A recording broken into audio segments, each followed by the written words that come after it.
శుభకార్యాలకు పూజార్ల కోసం వెతుకుతున్నారా? పూజారీస్.com లో అతి తక్కువ ధరలకే పూజార్లను ముందే బుక్ చేసుకోండి. వెంటనే కాల్ చేయండి. నమస్తే సార్. నమస్తే అండి. కూతురు చేసే కొన్ని పనులు తెలియకుండా తండ్రికి బాధను కలిగిస్తూ ఉంటాయి, కోపానికి గురి చేస్తూ ఉంటాయి. ఎవరు ఎన్ని చేసినా కొన్నిసార్లు తండ్రి ఫర్గివ్ చేస్తాడేమో, కానీ కూతురు చేస్తే తీసుకోలేడు. తనైనా చేసిందని క్రాస్ చెక్ చేసుకునే ప్రయత్నాలే ఎక్కువగా ఉంటూ ఉంటాయి. ఏ ఏ పనుల వల్ల బాధింపబడతాడు అసలు తండ్రి? మామూలుగా ఈ వీడియో చెప్పే ముందు చాలా మంది కింద కామెంట్స్, ఎందుకు సార్ మా కూతుర్లకి ఇవన్నీ చెప్తున్నారంటే అది కూడా చెప్తాను. కూతురు మాత్రమే ఈ ఇంట్లో నుంచి వెళ్ళి వేరే ఇంట్లో ఈ కుటుంబ పరువుని 10 రెట్లు రెట్టింపు చేసే ఒక గొప్ప రెస్పాన్సిబిలిటీని తీసుకుంటా. ఇంకా దానికి మించి ఏదైనా పదాలు కూడా కొన్ని కనిపెట్టచ్చు. అవును. కొడుకంటారా ఏదుంది ఈడో నా శ్రోతలు అనుకోవచ్చు, కానీ కూతురు మాత్రమే ఒక కుటుంబ బాధ్యత నెక్స్ట్ లెవెల్లో తీసుకెళ్ళి ఆ కుటుంబానికి అరే ఎంత మంచి కుటుంబం నుంచి వచ్చిందని చెప్పి కూతురు ఏ పని చేసినా అది ఆ తండ్రికి ఆ కుటుంబానికి మొత్తం వ్యవస్థకే ఒక వాల్యూ వచ్చే విధంగా ఆ కూతురు మాత్రమే చేయగలుగుతుంది. అంత గొప్ప బాధ్యత బరువును మోసే వ్యక్తిగా ఆ అమ్మాయి ఎంత బాగుంటే ఇంకా సమాజం కూడా ఎంత బాగుంటుందని చెప్తాను. అందుకే there is a wonderful saying, if you educate a man you educate an individual, if you educate women you educate the entire nation. ఎందుకంటే ఇప్పుడు మీరు చూడండి, ఇంట్లో ట్యూషన్స్ కూడా అమ్మాయి చెప్తుంటుంది, అమ్మాయి రాయిపిస్తే అమ్మాయి చేపిస్తుంది. నాన్న ఊరికే వర్క్ చేసుకుని వస్తారు, అక్కడ కూర్చుంటాడు, కానీ అమ్మాయి మొత్తం చేపిస్తుంటుంది. అమ్మ తనతో పాటు ఇంకా పిల్లలకి ఇంకా పక్కింటి వాళ్ళకి అందరికీ చూసుకునేంత క్యాపబిలిటీ తనకే ఉంటుంది. అందుకే మల్టీ టాస్కింగ్ తనే చేయగలుగుతుంది, ప్రపంచంలో ఇంకెవరు చేయలేరు. ఒక ఆడవాళ్ళకే మల్టీ టాస్కింగ్ దాంట్లో నెక్స్ట్ లెవెల్. అందులో పర్టికులర్గా అమ్మాయిలు కొంతమంది ఏ విషయాల వల్ల తండ్రిని బాధ కలిగించే సందర్భాలు వస్తాయంటే దాంట్లో కొన్ని పాయింట్స్ ఉన్నాయి, అవి మనం డిస్కస్ చేద్దాం. ఫస్ట్ది, ఎప్పుడైనా తెలియకుండా వాళ్ళ కూతురు అన్వాంటెడ్ రిలేషన్షిప్లోకి వెళ్ళినప్పుడు మాత్రం, అంటే ఏదో ఒక విషయంలో తెలియక ప్రేమలో పడ్డా, తెలియక ఏదైనా రిలేషన్షిప్లో రాంగ్ రిలేషన్షిప్లోకి వెళ్ళినప్పుడు ఆ తండ్రిని ఎక్కువ బాధిస్తుంది. అన్వాంటెడ్ రిలేషన్షిప్స్ అది ఏదైనా కావచ్చు, రాంగ్ ఫ్రెండ్షిప్స్ అవ్వచ్చు, రాంగ్ లవ్, రాంగ్ పర్సన్తో రిలేషన్లో ఉండడం, ఇవన్నీ చాలా చాలా బాధ కలిగిస్తుంటాయి ఆ తండ్రికి. ఎందుకంటే అసలు వాడు సూట్ కాదు, అసలు అన్వాంటెడ్, ఇప్పుడు ఈ అవసరం నీకు అవసరం, ఇప్పుడు నీకు ఇది అవసరం అని చెప్పి వాళ్ళకి అది ఎక్కువ బాధ కలిగించే ఫస్ట్ పాయింట్లు ఏంటంటే అన్వాంటెడ్ రిలేషన్షిప్స్. సెకండ్ది, ఫ్యామిలీ వాల్యూస్ని ఎక్కడైనా, ఫ్యామిలీ ట్రెడిషన్స్ ఫ్యామిలీ వాల్యూస్ని ఎక్కడైనా తగ్గిస్తూ ఉన్న సందర్భాల్లో ఆ తండ్రికి ఎక్కువ బాధ కలిగిస్తుంది. మీరు సినిమాల్లో కూడా చూడండి, నువ్వు ఉదయాన్నే లేకపోతే ఎలా తల్లి, ఇంట్లో పనులు చేయాలి కదా, లేకుంటే ఎక్కడ ఏంటి, ఎందుకని చెప్తున్నారంటే ఫ్యామిలీ వాల్యూ ఏంటంటే మనందరం ఒక వాల్యూ సిస్టమ్తో ఇంట్లో ఆడపిల్లైనా అబ్బాయినా కొద్ది త్వరగా లేసి ఇంటి పనులన్నీ చేసుకోవాలి, అమ్మకి సపోర్ట్ చేయాలి, ఇవన్నీ కొన్ని మనకు వాల్యూస్ ఉంటాయి. అవి ఎప్పుడైతే అమ్మాయిగా తను చేయకుండా ఉన్నప్పుడు ఆ తండ్రి చూస్తూ ఎన్నిసార్లు చెప్పాలి పాపకి, ఇప్పటికీ అర్థం చేసుకోకపోతే రేపు ఏం చేస్తుంది భవిష్యత్తులో ఏంటి అని చెప్పి ఆ తండ్రికి లోపల లోపల కొద్దిగా బాధ అనిపిస్తుంటుంది. పైగా ఎవరన్నా వచ్చినప్పుడు ఎలా పలకరించాలి, ఎలా మర్యాద చేయాలి, ఇవన్నీ విషయాల్లో మెచ్యూర్డ్గా లేనప్పుడు తండ్రికి ఖచ్చితంగా ఎక్కడో ఆ పెయిన్ ఉంటూ ఉంటుంది సార్. ఖచ్చితంగా ఆ వాల్యూ సిస్టమ్ మిస్ అవుతున్నప్పుడు ఆ తండ్రి కొద్దిగా బాధపడుతూ ఉంటాడు. ఇవన్నీ చెప్పకపోయినా కూడా ఆ తండ్రి గుండెల్లో ఉండే బాధని మనం ఈ పాయింట్స్లో వ్యక్తం చేస్తున్నాం. ఇది రెండోది. మూడోది, అతి ముఖ్యంగా ఇప్పుడు చెప్పాలంటే, కూతుర్ని కనుక ఏదన్నా సోషల్ మీడియాలో ఒక డిఫరెంట్లో చూస్తే మాత్రం ఆ తండ్రి చాలా బాధపడుతున్నాడు. ఏంటి సార్ మీరు చెప్పే పాయింట్ అర్థం కాలేదంటే కొన్ని విషయాలు చెప్తాను మీకు. ఇక్కడ సైకలాజికల్గా ఒక 9వ క్లాస్ పాప తన వయసుకు మించి అశ్లీలంగా రీల్స్ పెడుతూ ఉంటే ఆ తండ్రి చూసి తట్టుకోలేక, తల్లి కొద్దిగా జాగ్రత్తగా చేసుకో అంటే మనస్తాపం చెంది ఆ కూతురు చనిపోయింది. చాలామంది అన్నారు, ఎందుకు అసలు చెప్పేది ఎందుకు, కూతురు చనిపోయింది నువ్వు ఇప్పుడు ఏం చేస్తావు అంటే, నువ్వు కూతురు చనిపోయింది అంటున్నారు, నా కూతురు 11 ఏళ్ల వయసు లేకుండా తన అశ్లీలంగా చూసి పెడుతున్నప్పుడు నేను కూర్చొని ఎంకరేజ్ చేయమంటారా? తనకి నచ్చ చెప్పాను, నేనేం తిట్టను కూడా తిట్టలేదు. ముదనష్టపు సోషల్ మీడియాలో తెలిసి నా పరువుని తీసుకెళ్ళి అక్కడ పెడుతూ కుటుంబాన్ని, తన జీవితం ఏమవుతుందో తెలిసి తెలియని వయసులో తను చేసే తప్పు వల్ల నాకెంత బాధేస్తుందో మీకు తెలుసా అని చెప్పి అడిగాడు.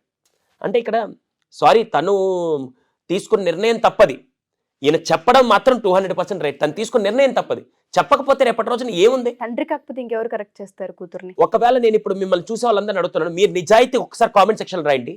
ఈరోజు చాలా మంది ఆడవాళ్ళు కానీ మగవాళ్ళు కానీ ఓపెన్గా మాట్లాడతాను, యూట్యూబ్ కానీ అంతెందుకు ఇన్స్టాగ్రామ్ రీల్స్లో మీరే చాలా మంది కామెంట్స్ రాస్తారు, అమ్మా నువ్వు ఇలా చేసేటప్పుడు మీ ఇంట్లో వాళ్ళు చూస్తే ఏమనుకోరా, నువ్వు ఇలా చేస్తున్నప్పుడు మీ ఇంట్లో వాళ్ళు, మీ నాన్న కానీ మీ భర్త కానీ చూస్తే ఏం అనిపించదా అని చెప్పి చాలా మంది కామెంట్ సెక్షన్లో రాశారు లేదా అడగండి. చూసినప్పుడు ఎంత బాధ వేస్తుంది తెలుసా? ఆఫ్టర్ ఆల్ గల్ల మనం చూస్తేనే మనకు అంత బాధ వేస్తే సొంత కుటుంబం చూస్తే ఎలా ఉండాలి, తండ్రి చూస్తే ఎలా ఉంటుంది? నేను చెప్పేది అబద్ధం అయితే కింద చాట్ బాక్స్లో పెట్టండి, మీరు చెప్పేది తప్పని రాయండి, నేను ఇంకోసారి ఈ పాయింట్స్ కూడా ప్రెజెంట్ చేయను. చాలామంది వయసుకు మించి సోషల్ మీడియాలో తన కుటుంబం గురించో, తన వ్యక్తిగత విషయాల గురించో, తను శారీరక విషయాల గురించో షేర్ చేస్తుంటే ఆ తండ్రి ఎక్కడ ఈ అమ్మాయి ఇలా చెడిపోతుందని చెప్పి బాధలో చాలామంది చెప్పుకోలేక బాధపడుతున్నారు. Third point. ఫోర్త్, లా పరంగా ఏదైనా తప్పులు చేసినప్పుడు ఆ తండ్రికి చాలా బాధ కలుగుతుంది. ఇప్పుడు ఈ మధ్య మీరు చాలా మంది కేసులు చూస్తుంటారు. ఇది నేను పర్టికులర్ అబ్బాయిలు కూడా కేసులు ఉన్నాయి, మేము అబ్బాయిల వీడియోస్ కూడా చేస్తాం. మీరు మళ్ళీ ఎందుకు సార్ అమ్మాయిల మీద పడ్డారు అనుకోబాకండి, అబ్బాయిల మీద కూడా చాలా వీడియోస్ చేస్తున్నాం. బిహేవియర్ ప్యాటర్న్లో యాజ్ అ బిహేవియర్ స్కిల్స్ అనలిస్ట్గా ఖచ్చితంగా మీకు ఈ వీడియోస్ అన్ని టీనేజ్లో జరిగే తప్పుల వల్ల మీకు ఈ వయసులో ఏం తెలియదు, ఆ మూమెంట్లో మీకు ఆ షార్ట్ టర్మ్ హ్యాపీనెస్ తెలుస్తుంది, కానీ లాంగ్ టర్మ్ ఎఫెక్ట్ కేవలం పేరెంట్స్కి మాత్రమే తెలుస్తుంది. అందుకే చెప్తున్నాను, తాగేసి అమ్మాయిలు రోడ్డు మీద కార్ యాక్సిడెంట్ చేయడం, ర్యాష్ డ్రైవింగ్ చేయడం, లేకుంటే పోలీసులు ఎదురిస్తూ మాట్లాడడం, ఇలా చేస్తూ ఉందంటే అది లీగల్ కాంప్లికేషన్స్. మళ్ళీ ఎవరికి ఫోన్ చేస్తారు వెంటనే? తండ్రికే వెళ్తూ.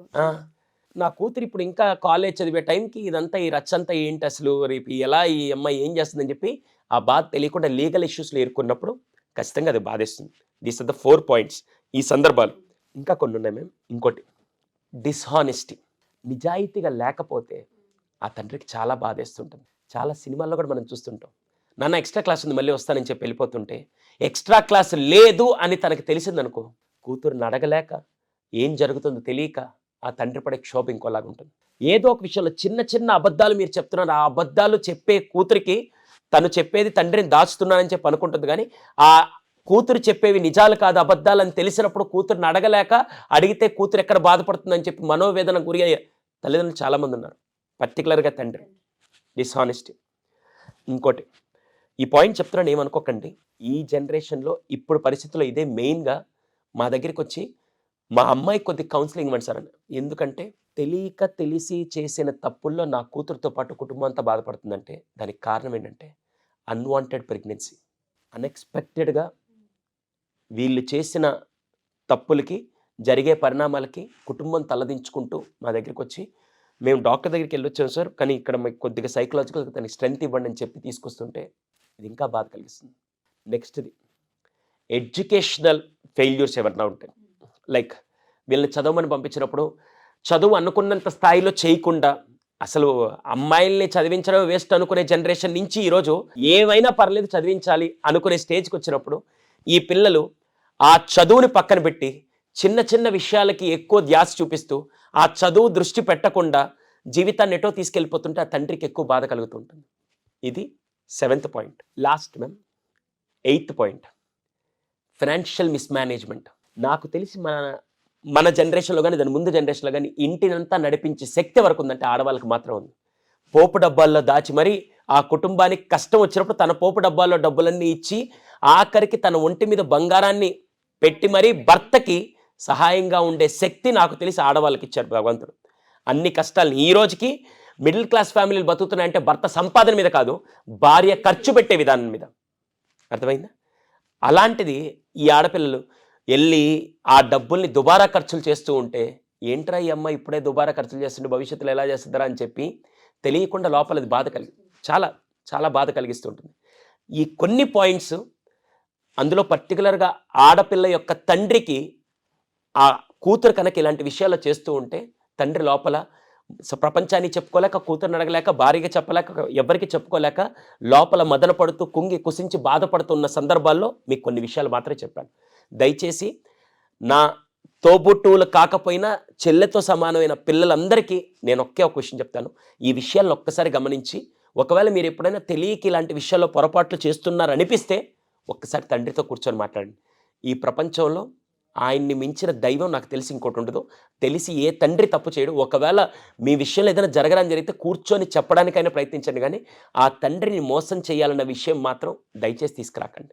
ఏ తండ్రి మ్యాక్సిమం ఎవరో లక్షలో కోట్లో ఒక తండ్రి మాత్రమే వేస్ట్ ఫెల్లో అనే విధంగా ఉంటాడు, కానీ మిగతా 99,999 మంది కూతురు కోసం, కుటుంబం కోసం ప్రాణం ఇచ్చే వాళ్ళే ఉంటారు.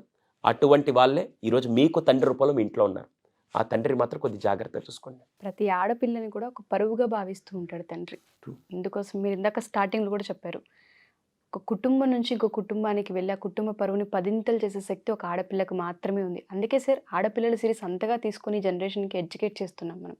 నేను రాత్రి రాసేటప్పుడు కూడా పాయింట్స్ నాకు చాలా బాధేసింది. ఎన్నో కామెంట్స్ రూపాల్లోనూ, రీల్స్ రూపాల్లోనూ మనం చూసి, ఇది కాదు కదా! ఇది పేరెంట్స్ చెప్పే ప్రయత్నం చేసినప్పుడు పిల్లలు తీసుకునే డెసిషన్స్ కానివ్వచ్చు, లేదంటే వాళ్ళు చేసే పనులు కావచ్చు, చాలా ఇబ్బందికరంగా ఉన్నాయి. ఇవాళ రేపు పిల్లలకి ఏదైనా గైడ్ చేయాలన్నా సూసైడ్ చేసుకుంటారేమో, అవును. ఇంట్లో నుంచి వెళ్ళిపోతారేమో, బెదిరింపులు ఎక్కువైపోయాయని పేరెంట్స్ కూడా కామ్ అయిపోయిన సందర్భాలే చూస్తున్నాం.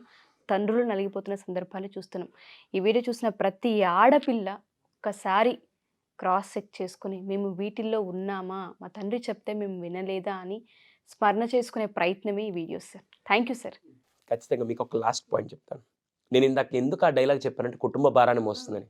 నా భార్య దానికి ఎగ్జాంపుల్. ఈరోజు నేను మా అత్తని కూర్చోబెట్టి ఒకరోజు చెప్పాను. ఏంటంటే, మీ అమ్మాయిని చాలా గొప్పగా పెంచారండి. ఎందుకంటే ఇంటికి వచ్చిన దగ్గర నుంచి ఆ కుటుంబంలో నుంచి వచ్చి ఈ కుటుంబ పరువును కాపాడడానికి ఎన్ని రాక్షస ప్రయత్నాలు చేయాలో అన్నీ చేసి తను నిలబెట్టడానికి ప్రయత్నిస్తుందంటే, ఇప్పటికీ మా భార్య ఫైనాన్షియల్లో కానీ లేకుంటే ఎక్కడ ఏదైనా చెయ్యాలంటే 100 రకాలుగా ఆలోచించి అటు ఇంటి తన పుట్టింటికి కానీ ఇక్కడ తప్పు జరగకుండా చూసుకునే భార్య నాకు దొరకడం నిజంగా నా అదృష్టం. అది వచ్చిందంటే ఆ క్వాలిటీస్ వచ్చాయంటే వాళ్ళ ఇంట్లో పెంచిన విధానాన్ని బట్టి. Thank you sir. Thank you so much.